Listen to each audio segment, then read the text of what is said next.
Okay, once your landscape is completely outlined and you've thickened it, now you need to get out some markers and some crayons. These should be in your art kit, so I know you have them, or you could use markers or crayons you have from home. So one thing you want to decide is, in my rays, and if you looked at Robin Mead's work, she does a lot of patterns. So if you wanted to, you could take your Sharpie and you can add some patterns into your sun's rays, or you can leave them blank. That's completely up to you and not expected. I am gonna add some dots inside my flower just to give it some interest and some texture. All right, so now we're gonna color. We're gonna color a little different than we have in past. So again, when you're coloring, you wanna open things up. Now, I didn't continue my sun, but I probably should have. So I'm gonna go ahead and finish my sun. And if you didn't do this already, or you've already done this is great. So I'm just gonna finish my sun just because for the next step.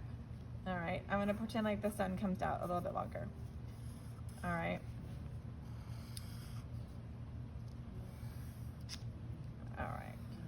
So I'm gonna continue my background, like my background's taking in the whole thing. I know you can't see it here, but when we stand it up, you can still see it. So you wanna make sure it makes sense.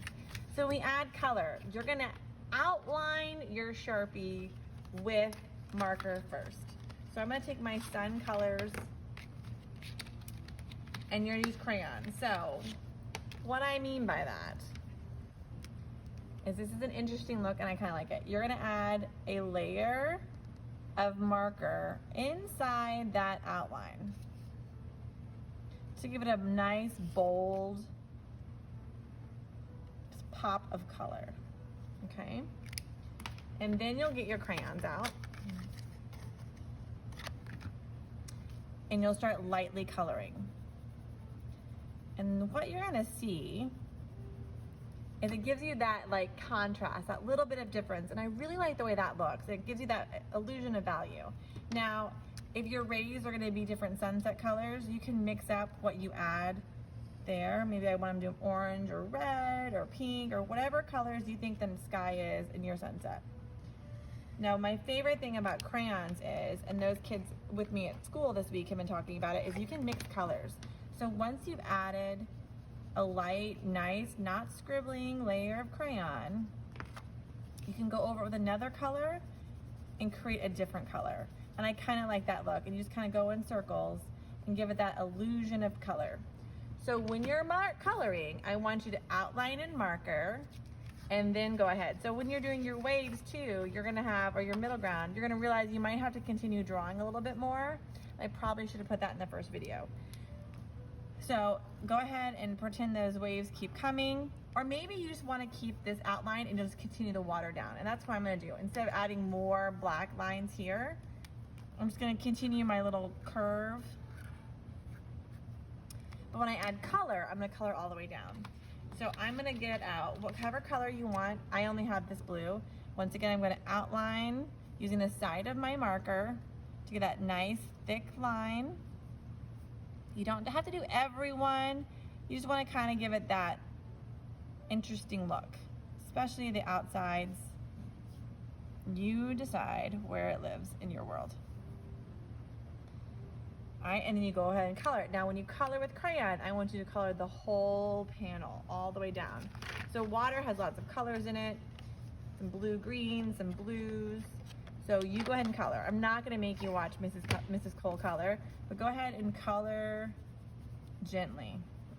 If you don't have the color you want, like I was really looking for a turquoise color and I didn't find it, you can deal with what you got or you can make your own. So I can put a little blue down and I can add green and I can kind of create a new color. So you decide what colors go on your picture. Don't let the crayon box limit you, okay? And you can go back over and mix those colors. So as you're gonna start seeing, look how cool that looks. And you'll do the same thing for your foreground. Your foreground's all shown. So when you color all the way down, when we open it and set it up, everything can be seen and it's gonna look really cool. So your class probably won't get this far today. So this is your assignment for Friday and Tuesday. By the end of Tuesday, so next week, this is gonna be completed.